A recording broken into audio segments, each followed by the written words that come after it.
Le 29 mai 2020 est sortie une toute nouvelle série en rapport avec le spatial sur la plateforme bien connue de streaming qui est bien évidemment Netflix. Aujourd'hui j'ai fini de la regarder donc je vous apporte mon avis. Vous êtes prêts?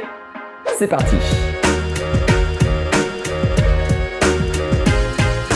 Alors oui, j'ai passé un petit peu de temps à regarder cette série en entière, c'est pour ça que la vidéo sort 2 semaines après sa sortie. Bref.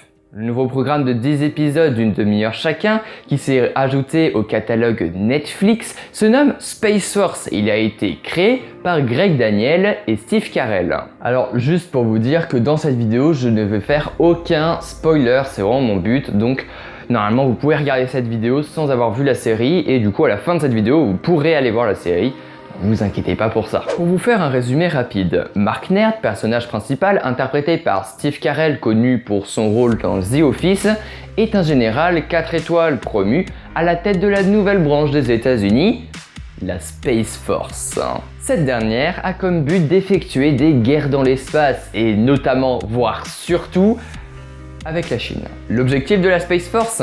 Faire l'unir un équipage sur la Lune en 2024 depuis l'émission Apollo qui a vu sa dernière mission en 1972. Mais l'opération va être un petit peu plus complexe que ça car la Space Force vient juste de naître et des problèmes d'organisation avec les personnes y travaillant se font ressentir. De plus, la Chine va mettre des bâtons dans les roues de l'Amérique, ce qui donne des moments vraiment super drôles. Donc vraiment, je vous laisse découvrir ces petites pépites. Bon, tout d'abord, si vous pouvez voir cette série, faut bien vous mettre en tête que c'est à but humoristique.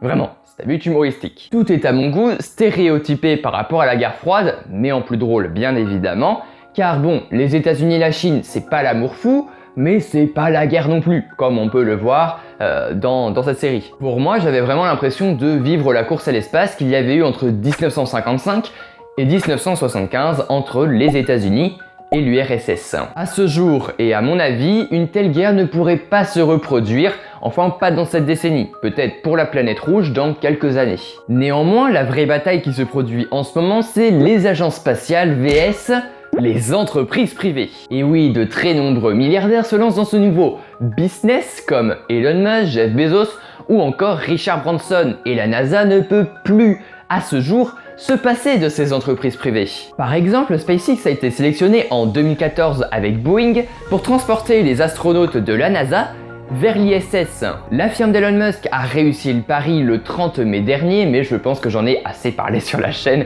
vu toutes les vidéos que j'ai faites dessus. Je pense qu'entre nous, voilà, vous avez de quoi vous alimenter là-dessus. Personnellement, j'ai beaucoup aimé cette série car elle reprend des événements vrais puisque Donald Trump a annoncé vouloir retourner sur la Lune en 2024, tout comme dans Space Force. De plus, le nom de la série est identique à la nouvelle branche des États-Unis annoncée par Donald Trump en 2018 et mise en place en fin 2019. C'est d'ailleurs un gros problème qui peut mener à une guerre de copyright car Donald Trump avait bien déposé le nom Space Force aux États-Unis, mais il n'avait pas déposé le nom ailleurs que les États-Unis.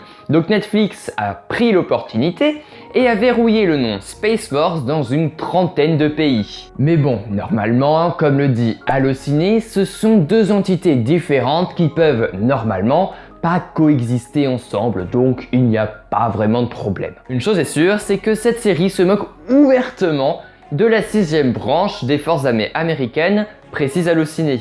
Dès le premier épisode, on comprend que c'est à but absurde et c'est très bien fait. Personnellement, moi je me suis extrêmement marré, surtout dans l'épisode 2, mais qu'est-ce qu'il était drôle l'épisode 2, et dans d'autres parties d'épisodes, mais l'épisode 2, une pépite, vraiment une pépite.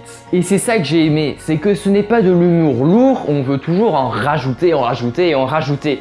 Là, c'est juste bien ciblé, et c'est très bien fait, c'est très bien fait, que dire de plus? Enfin bref, Steve Carell interprète extrêmement bien Mark Nerd et de temps en temps je me suis dit mais comment il fait pour supporter tout ça, tout ce stress? Je me dis mais comment il fait pour ne pas craquer quoi? Parce que chaque épisode il y a plein de trucs et tout, plein d'éléments perturbateurs et je me dis mais moi à sa place je pète un câble, je pète un câble. Pour conclure, c'est une série que je vous recommande vraiment si vous avez la possibilité de la voir.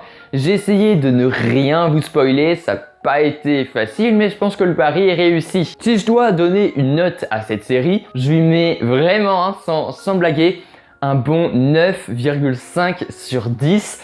J'ai vraiment aimé. Peut-être c'est parce que j'aime l'espace et peut-être que j'ai kiffé un peu ça, puisque j'aime aussi bien la guerre froide et tout ça. Du coup j'ai fait des vidéos dessus, donc je vois un peu le délire. Donc peut-être que c'est ça aussi qui a joué, je sais pas. J'ai hâte d'avoir vos retours. Si vous pouvez la voir, dites-le moi dans les commentaires ce que vous avez pensé de la série. Je sais pas si c'est que moi qui aime bien ou pas, mais je pense que ça touche quand même un grand public.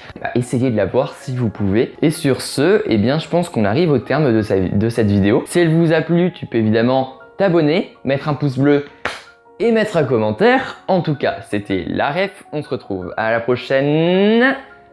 A plus. Le A+ à la fin, c'était un petit peu long quand même.